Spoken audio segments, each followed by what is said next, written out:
If you're on the buy side, you already know most M&A tools aren't built for you. They're built for sellers, and it shows. That's why we built Deal Room.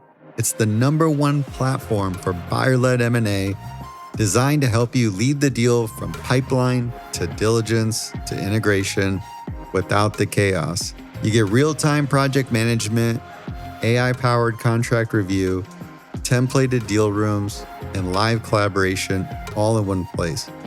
No bouncing between tools, no duct tape workarounds, and definitely no hidden fees. If you're serious about executing smarter, check it out at dealroom.net. Now back to the episode. Most M&A teams have a dirty secret. They're one big deal away from a complete meltdown. But this 4-person M&A team is about to close 8 deals this year. Sam Bragg's team at US Heart and Vascular is using buyer-led M&A to build a repeatable process that takes control of diligence. No more 5 separate vendor checklists. No more delays because something slipped through the cracks. We're breaking it down live, August 14th at 11 a.m. Eastern. Join us for Inside the Deal, how US Heart and Vascular scaled M&A with Deal Room, fast, clean, and controlled. You'll see how they consolidated diligence across vendors, the system that keeps deals on track, and how they cut weeks off of timelines without torturing the team. If you're trying to scale deals without wrecking your bandwidth, be there. Register at dealroom.net/insidethedeal. Again, that's dealroom.net/insidethedeal. I'm Kisan Patel, and you're listening to M&A Science, where we talk with deal professionals and learn valuable lessons from their experience. This podcast focuses on stories, strategies, and what actually happened during M&A deals.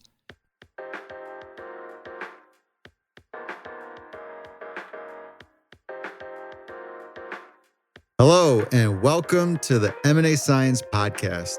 This podcast is part of a mission to rethink how M&A is done. That old school seller-led approach, it's dead.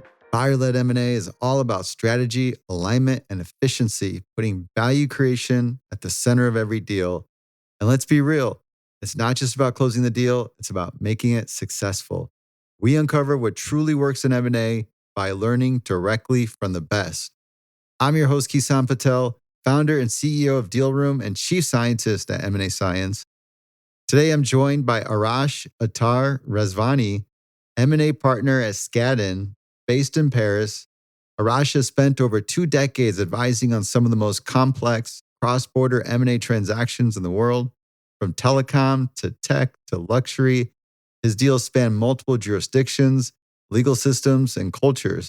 In this conversation, we unpack how to structure international M&A deals, navigate regulatory landmines, and build creative legal structures when no playbook exists.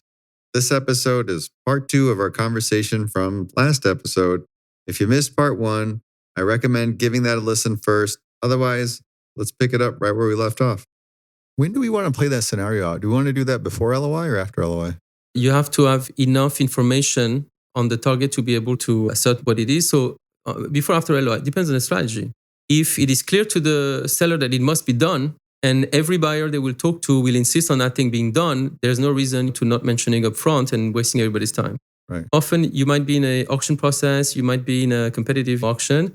Maybe not everybody will have the approach that you have.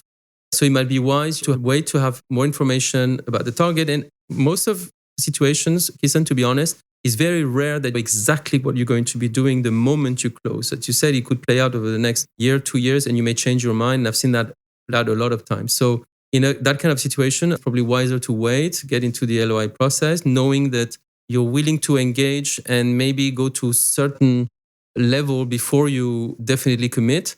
The LOI to, which is a non-binding document. So the non-binding LOI to binding LOI stage would be where I think you'd be doing that assessment. In terms of working with French, after this meeting, I got to go around the corner to one of your well-established private equity firms and talk to them about one of their non-performing assets.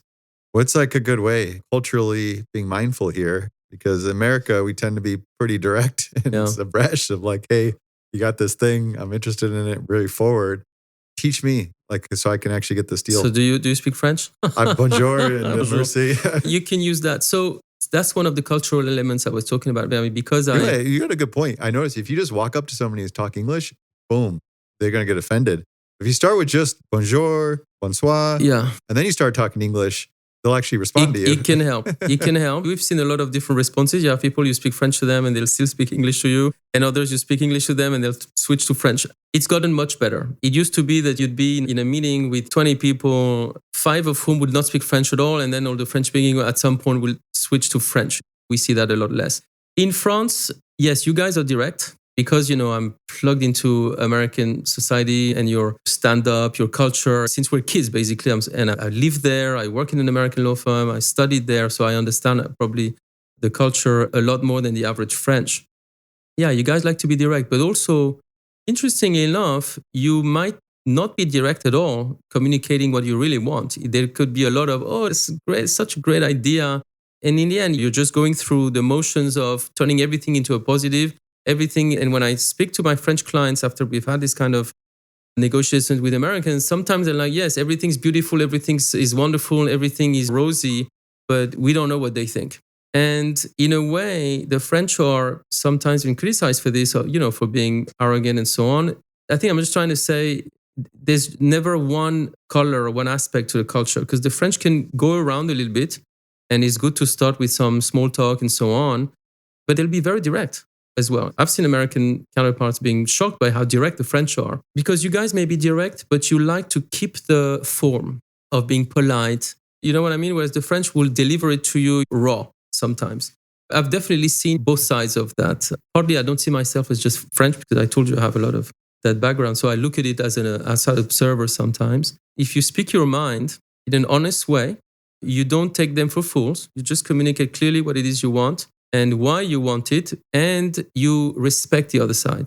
France is an old nation. We have probably a higher opinion of ourselves and our culture and history than the current place of France in world affairs might suggest. And I'm not going to say more.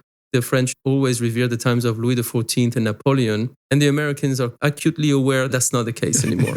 If you come what we call your Texan boots on the ground and it's like, you guys are all, I say second class, but you're all clowns. We know how to do things. We'll explain to you how it works. That's not going to work in the French context. You need to put a little bit of decorum and have what in the most sophisticated American counterparts that you meet that have the sensitivity to a different culture. A little bit of that goes a long way. Okay, start off with some pleasantries. Sounds like just generally being open-minded, but generally being forward. Yeah. In this case, they have an asset that's underwater. Now, there's a mix because I'm American, but I'm also Indian. I was raised by immigrant parents, so I'm very cheap. I like buying things on pennies on the dollar, basically. So in this instance, and I know for an investment firm, they have an asset underwater and they want to at the least get their money back. Yeah.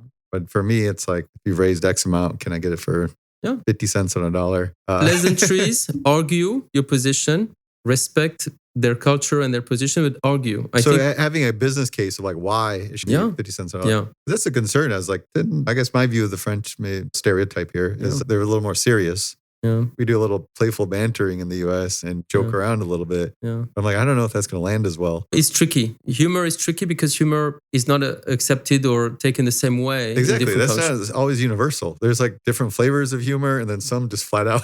I can tell you what my approach is. I really, and it sounds super corny, but it's true. And as the years go by, it's even more true. I'm just being myself. I like to use humor also to diffuse some situations. Doesn't mean sometimes it's tense and it has to be tense. But most of the times, you get a feel for who you have. Of course, if you have I'm going to take also some cliche, very stuck up French person who's really into themselves and so on, and you start with some dirty humor, that might not be their brand of humor, their strand of humor. But by seeing people and seeing what they react to, I've had a very positive experience. Just being myself, being approachable, having this light demeanor, but serious on the topics. Always serious on topics, respect the other position, listen. Listen goes a long way. It's 90% of the success of any meeting is listening. Listen to them, look at them, see how they interact between each other. If they use humor, okay, that might be something they appreciate from you. If they don't, that might not be the right approach, so you just go through your meeting.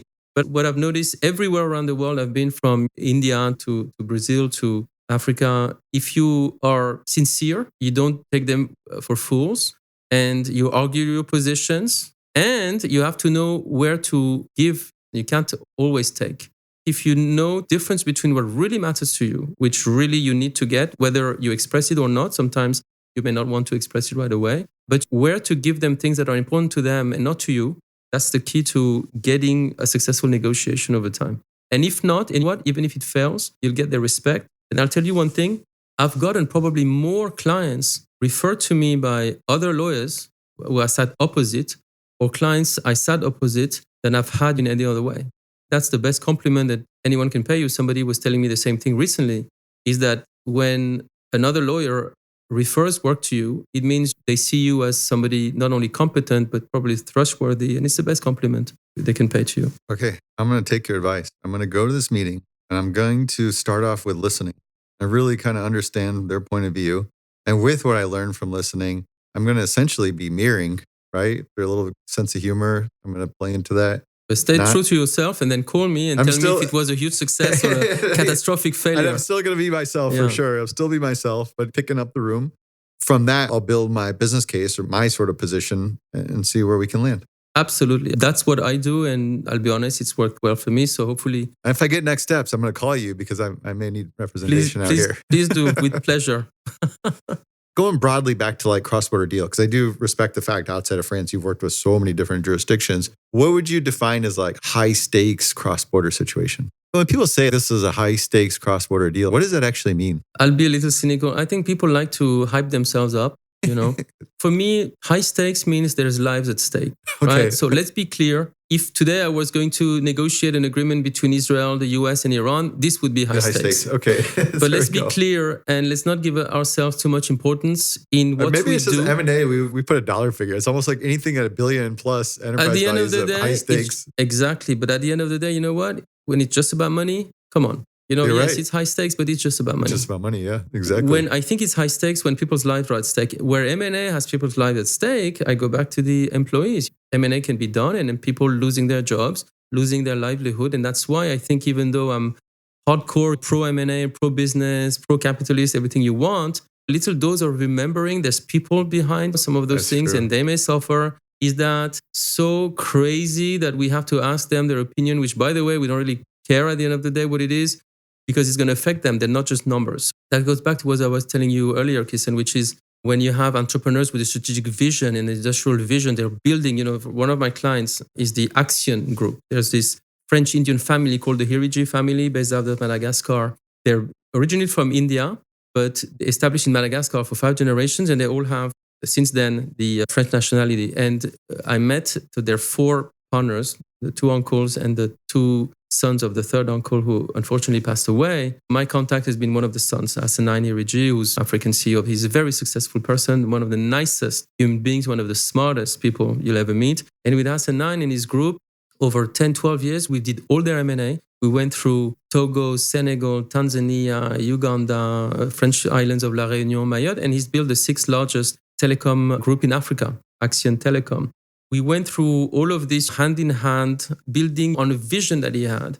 There are high stakes because you are negotiating, giving access telecom these days. You cannot do anything without a smartphone. And in Africa, where there is poverty and all of what you want, but they are more advanced than we are, by the way, in terms of money banking and these sort of services that go through the phone. It's crucial because it brings not only development, it brings financial inclusion. Because once you have a phone, once you have electricity first, and we've actually, with the group, they have also an energy group, and we've helped them bring energy, renewable, and so on in a lot of regions in Africa. But once you have a phone, you have access to a bank account. You have access to being able to raise money or use money to build a small company and then maybe a larger one. It's a whole inclusion, socially, financially, and otherwise. That's high stakes. To me, what defines high stakes is when there's lives at stake. Everything else, which is building on, helping a company become bigger and selling more products, it's great. Love it. Basically it's what I do. But I would not call that high stakes. It's about the people. Yeah. Some people may have a perspective that it's about the money. When you look at that situation, when you're doing those transactions, what are you anchoring on? Is it sort of those specific things where it's impact that this deal is going to have?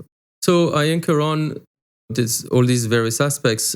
There's a technicity to what we do that has to anchor you on, because it's fun to do. I love what I do, and it's super creative. It's intellectually extremely challenging. So that's a source of motivation for me to create something. When you do this job, you have to be creative. You have to want to find solutions. When my kids ask me, and it's too difficult to explain to them what I do, I just say, basically, I find solutions to my clients' problems. That's what we do. So that anchors me, as I said before, the psychological, emotional, people aspect of it, the human adventures that you live through those transactions, also a great source of motivation. And then you want your firm, your team to be as efficient and performing as possible so clients are happy and come back, because it's a business at the end of the day that we're building. If I've done a transaction where I have a happy client, we find the way for them to do it that no one else had found or thought of. And we made it possible because of our innovation and creativity. It doesn't get any better. Tell me more. Give me examples. I know you've worked on some sort of first of a kind type of deal structures and things that are unique. Give me examples of that. I'll mention one. Last year, we did this take private of L'Occitane, the national skincare. L'Occitane is incorporated in Luxembourg, has its roots in France, of course, headquartered in Switzerland, and was listed in Hong Kong. So we had to find a transaction whereby the majority owner of L'Occitane, who owns 72% of the stock, was going to take it private by the remaining minority shareholders listed in Hong Kong and make it back into a privately held company. The problem is that when you have a company that's incorporated in one country and listed in another, there is no legal path to do a take private, because the laws of, in this particular case, Luxembourg and Hong Kong, but it is true for France and the US, it's true for others we've done, are not compatible. They don't allow you to do it in the traditional way that each jurisdiction would do it. So let me take an example. In Luxembourg, you would have to do it through a merger. There is no legal regime to merge a Luxembourg entity with a listing in Hong Kong without having to go through some form of complex procedure. So what you would do is a tender offer, except that the tender offer would be subject to the securities laws, i.e. the Hong Kong Stock Exchange. And in Hong Kong, they would tend to do it by way of other transaction structures, scheme of arrangement, and so on, which Luxembourg does not recognize.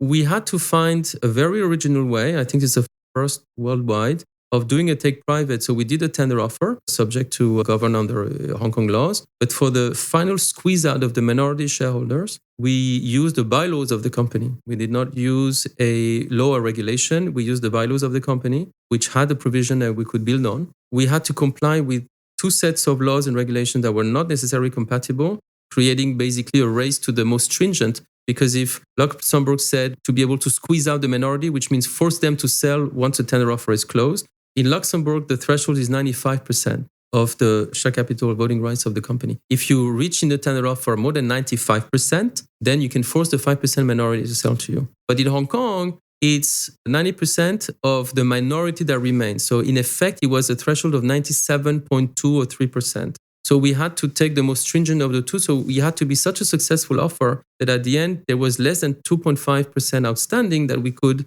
force to sell. And we had to convince both sets of authorities that this is something that could work, that did comply, protect the rights of minority shareholders in both jurisdictions, and that was not subject to litigation. And I can tell you, it was a huge effort. A dozen of the largest law firms were involved for one party or another. We were coordinating the deal. It was an effort between our Paris and London and Hong Kong offices. We had 40 Skadden lawyers probably working on it and over 100 lawyers. And to the risk of sounding immodest, very few firms would have been able to coordinate something like this. That sounds expensive. Take privates aren't cheap, are they? They're not. Definitely they're not. And clients will always complain that they pay their lawyers too much. That's what I'm saying is, what's the value of finding a way to do something that's impossible? Right. What's the value to you? That's true. When bankers do it and they charge percentages of transaction value, they could get paid dozens of millions of dollars. It's worth it. It's viewed as, when law firms do it, we bill by the hour. So definitely it's going to be, legal fees usually, except for maybe one firm worldwide, probably that we all know or we suspect has a different billing model. When you look at it, the legal fees, the larger the transaction, of course, they're between 0.5 and maybe 1% of the transaction I'm curious, value. you brought up Washtail because that's what they're infamously known for, is having success fees, almost matching the banker's fees in some cases. How do you see AI, right? Obviously, AI is emerging. We built a product last year that does contract extraction, and we have a lot of in-house counsels using it. We don't currently sell to the external firms, but maybe that'll change in the coming years. Okay. And what I was curious about, because you see these in-house counsel using it to reduce some of the reliance, especially when it's pretty tactical contract review that they're doing. They're just looking to extract key clauses.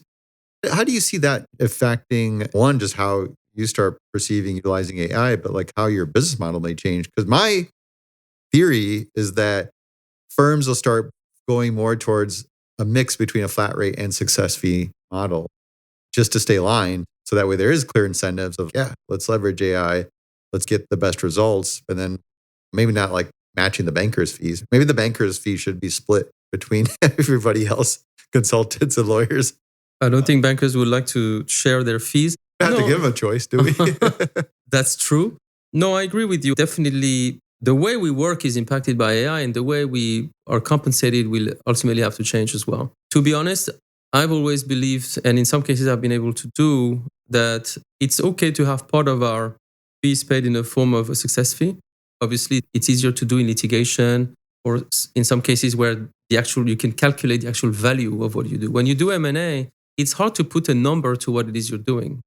I can take another example. You said what you need to be working cross-border, etc. It reminds me of this Star Wars quote. Master Yoda says, you must unlearn what you have learned. And what I mean by that is you have to keep an open mind, to not come with all of your reflexes and prejudices in a different jurisdiction. When you do that, you might find a path that no one had seen, tying to the conversation first and then tying it back into AI and the compensation. So when you find a transaction structure that doesn't exist, how do you put a value on this? When you win a litigation, win or lose, in most cases, you can calculate how much the client has won or lost, because that's an amount that the judge will allocate to the other party. So if you win and you win 150 million, let's say, it's easy to see, okay, what was the value of what you did? You won 150 million for your client, or 10 million, whatever. Or when you have tax advice, you've saved that much money, etc. When you do M&A, it's much more subjective. The success fee discussion has to go back again to trust and good faith that the client will see the value of what you're bringing. You have an open discussion for that. What AI does currently, it saves time.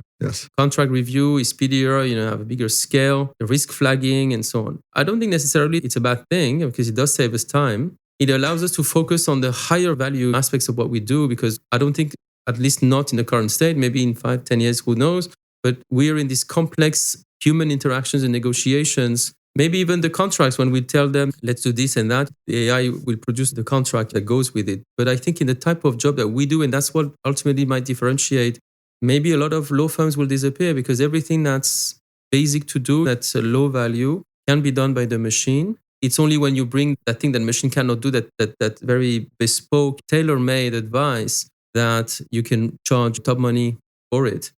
So that raises two questions. One is a question of training. What do we do with our junior associates?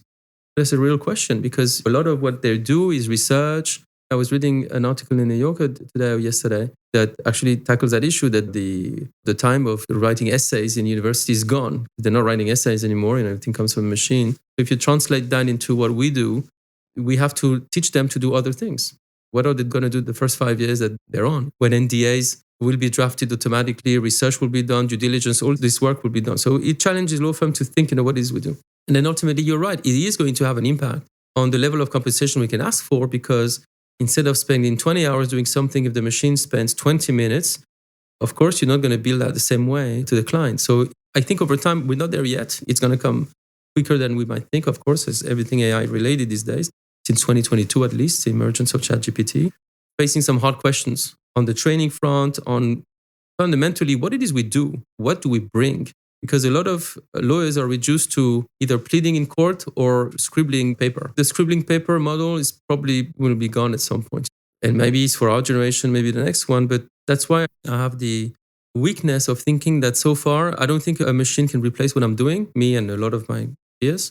And that's what we need to focus on. We need to ask ourselves, what's the value that I'm obsessed with that question on every deal, every client. What value do I bring that client, especially when we build them, because you see an amount which is reflective of the work you've done, and you have this conversation. And I'll be honest, yes, the conversations are not always easy, but as long as we've been able to demonstrate, or they've seen the value that we bring, I've never had a major problem to recover those fees. But those discussions will become the norm. We'll have to compare notes, because even from a software person like me, it's the same question. It's like, how do we look at our pricing model and align better with the value you deliver?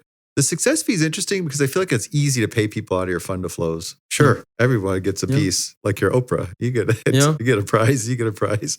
Nobody wants to pay up front. That's true. And we're not actually paid up front. But I mean, there's also an industry practice. For example, a lot of people forget, but 30 years ago, billing by the hour was not the model. Lawyers will be paid a flat fee or some form of success fee.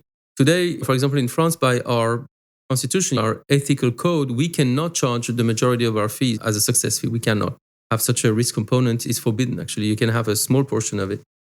So in an industry where billing by the hour has become the norm, yeah, it might take something as earth-shattering as AI to reverse the model over time. Because I've always thought billing by the hour, it's like they say democracy is the least good regime, bar all the others. It's the same. Billing by the hour is catastrophic because it's not conducive to creating the best relationship with your client. Right. Especially, so I always tell my clients, listen, relax. We'll have the discussion, etc. Some clients are obsessed. They're going to speed through an explanation so that it's less than 30 minutes. You have that type of... Yeah, you sit there like, come on, Arsh. They brief you half of what you need to know. And it's not conducive to a relationship. I never thought it was. But unfortunately, time spent is still the best measure of value. And I think there's something inherently limiting with that. And we should evolve to something maybe hybrid. Looking at trends, deal structure, you gave an example of something super complicated. But I'm just wondering in general, we've seen a couple like dual track processes happen in the market. I don't know if that's something that you see as something that's going to continue or just even broadly of just structures and that you think are going to actually trend forward in the coming 5 years. Dual processes, we still see them. They create... I had a friend that, I don't know if they did a dual. I have to ask him. I was surprised because I thought they're going to go do their next round of funding to go raise because it's a growth company. Yeah. But they end up getting acquired. And for them, they just got an offer they couldn't refuse. I think it's very context dependent. If you talk about the world of PE and so on, when debt was basically cheap and basically free, the capital markets are doing very well. It gives you a lot of alternatives for an exit. When the debt became super expensive and or capital markets starting to underperform and were not seen as a efficient exit, then you saw that M&A took instead of fundraising, you got to that stage of previously maybe a year or two prior, you would be going to Series C and D and so on. Suddenly you're selling the company or going to an IPO, you're selling the company. We saw a lot of that happening in the tech space in Europe and probably also in the US. Dual track, it works if there's a real alternative, when I'm real and credible in two ways. Point one is there's a real capital market or a real M&A market. Doing an IPO, for example, is not a viable avenue. It's a fake process. Everybody will know it. And they just think you're maneuvering to push them into, higher value. So there has to be good conditions on both markets. And two, you have to be really committed to it. That's how you create a real alternative. If you're not fully committed to it, it's not credible. It's not going to work. I don't know if currently, I'm speaking for Europe, we're in the kind of space where, and definitely in France, where market conditions are such that you can really credibly say someone, a potential buyer, listen, either you buy at that price or I'm confident I can sell at that price in the securities market. I'm not sure. But when you have those conditions are present, of course, you're creating tension. At the end of the day, it's about competition and tension, how much somebody else is willing to pay for that same asset. That's interesting. So that would be the circumstance you do a dual track process. Otherwise, you may prioritize one and just use the other as a backup plan, basically. The ones that I've done always was the same sort of model, which is we're preparing for an IPO. However, because we think we're going to get a price of X. However, if you make me a good offer, I'll consider your offer over an IPO process. But you know what? In the meantime, I'm still continuing my process. And by the way, in the documents you'll see in their room and so on, somehow you'll see that some of them really relate to something that looks like an IPO and you keep the tension that way.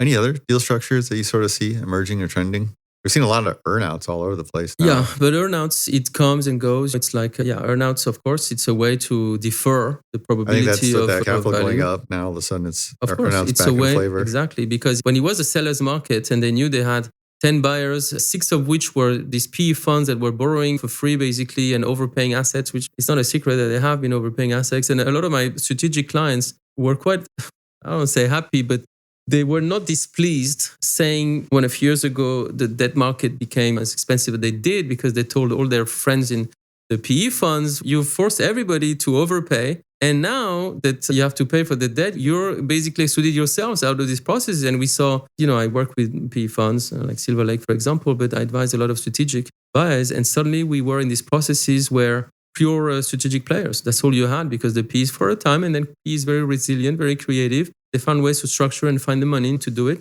So earnout is one way to pay a cheaper front-end price and have a contingency on the payment of a further deferred price. The problem with earnout is there's a statistic somewhere, I don't know if it's definitely more than half of them lead to some form of expertise or dispute or litigation, because of course, when you are willing to do a deal, you're willing to agree to the conditions of earnout. They're extremely complex. They're sort of a deal within a deal when you negotiate an earnout. And then 2 years down the line, when suddenly you have to assess whether the earnout is payable or not, guess what?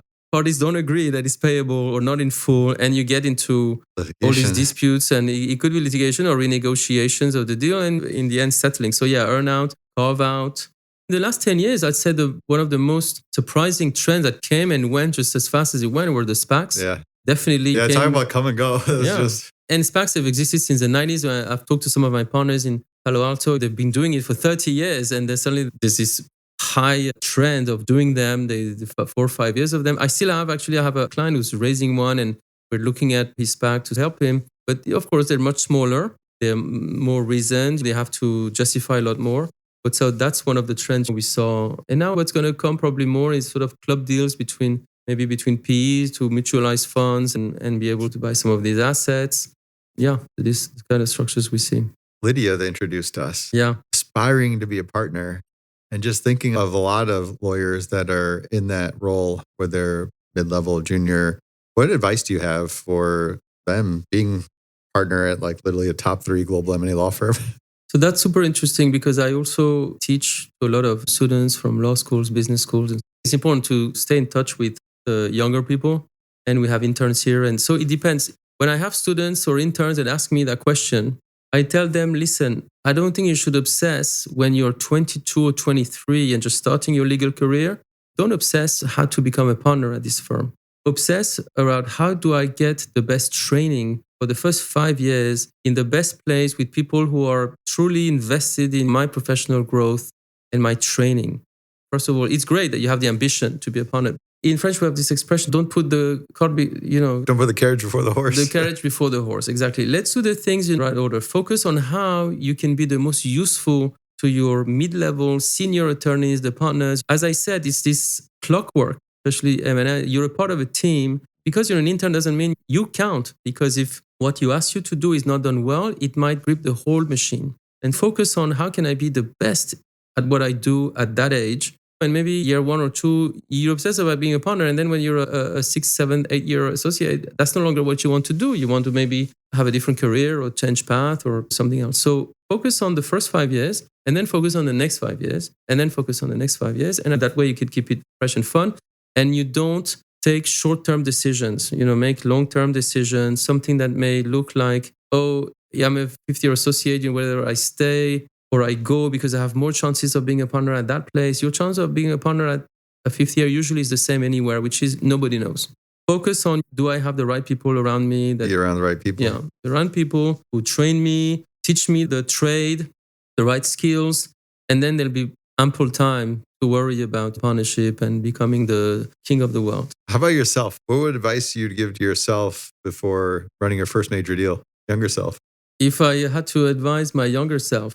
Before your first major deal, what would you do different? Interesting enough, I never really think in those terms. But if I look at how I was back then, in some ways, I'd say the same thing I tell myself, to be honest, every day, and I tell every people, and I try and practice it, is just tell the truth all the time to yourself, your clients, your colleagues, because even though short term, some people might think it hurts you, long term, you always win. I would look at my 22-year-old when I came here at Skadden and say, listen, just do what you do. And in the end, it didn't work out so badly. Be genuine. Yeah, don't stress too much. Maybe that's the other thing, is don't stress too much, things work out. Be calm, be cool. Be the composed one in a room as opposed to being the loudest in the room. And even though you'll have frustrations in terms of promotion, satisfaction of your work, the way it's perceived, at the end of the day, it's been my observation, and is that you stay true to yourself, you state your goals, you say things that you want. If you're lucky, it works out. And Kisan, I'm going to tell you one thing. When you invest 15, 20 years of your life into something and it works out, there's very little professional satisfaction that raises to that level. And I really, truly wish that everybody can feel that. Because when it does work out, it's really bliss. It's not easy That's every a good way day, to look at but it. it's really great. It's like building the equity over long term. Yeah. Like you really feel the ownership. Yeah. You feel that there was a sense of purpose. Actually, I have my faith that helps me in that sense. It gives a sense of purpose to your life. It wasn't all for nothing. I got to ask you, what's the craziest thing you've seen in M&A? Craziest thing I've seen. Can I frame it in terms of disappointing and inspiring? Sure. I'd say the most disappointing thing I've seen is how, and I'm being very open with you, is how government interference and sometimes greed and corruption interferes with what we try to do. That's been the biggest disappointment because there's a lot of, not everything is logical, not everything is rational, not everything is fair. And the disappointment has come from that, working in high stakes M&A where governments were involved and were not deciding in the best interests of their citizens, but in some cases really of the governing class. So that's been very disappointing. And I'd say relatively the most inspiring has been to see my clients react in those situations in terms of the integrity, the honesty of not yielding to an easy path, but a wrong path. I've been really inspired by some of my clients that in spite of, they could have cut corners, etc., they remained true to themselves. They clearly set what the rules were and with integrity and with honesty found a way out. You got the good and the bad, and just one kind of feeds into the other. You That's gotta life. overcome those situations, but Always. it goes back to your other point of just staying true to yourself. And yeah, if you have to summarize it, life is about balance. Work is about balance. If you find that right balance, ultimately things will go right. This has been great. I really appreciate taking the time from doing deals Thank you, I to did have too. this conversation and help me become a better M&A scientist. Please go to your meeting, come back, and maybe there's something we can do together and find some solutions for you. Those of you still listening, fellow M&A scientists, thank you for sticking all the way through. If you made this far, you are a true M&A scientist. I love to hear from you. Reach out to me on LinkedIn, connect with me. I like getting feedback, the good and bad. What do you like about this? You got topic ideas I haven't touched on. Criticism, I get it sometimes. I'll take it. That's how I get better at doing this. Till next time, here's to the deal.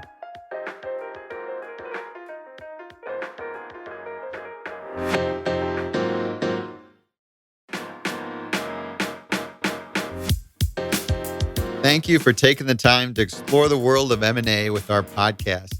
We love hearing feedback. Tag us on a LinkedIn post, add a review on Apple Podcasts. We'd love to hear from you. If you need help standing up an M&A function or optimizing one that you already have, we're here to help. And if we can't help you, we probably know someone that can. You can reach out to me by email, Kison, Kison, @mascience.com, or you can text me directly at 312-857-3711. If you just want to keep learning at your own pace, visit mascience.com for a lot more content and resources. That's where you can also subscribe to our newsletter. Again, that's mascience.com. Here's to the deal.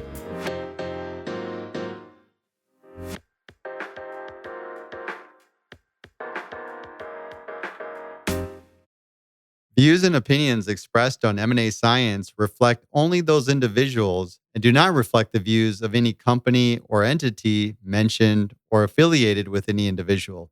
This podcast is purely educational and is not intended to serve as a basis for any investment or financial decisions.